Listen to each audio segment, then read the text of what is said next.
ऐसा कहते हैं सब लोग के जादू भरी पदरज है तुम्हारी।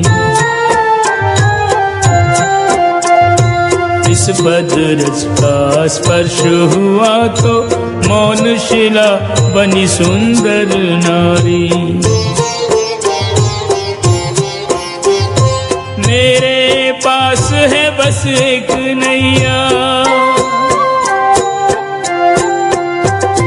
मेरे पास है बस एक नैया, सारे कुटुंब की पालनहारी। नाव बनी यदि नार तो आएगा मुझ निर्धन पे संकट भारी। एक नारी का कठिन है पालन, कैसे पालूंगा दो दो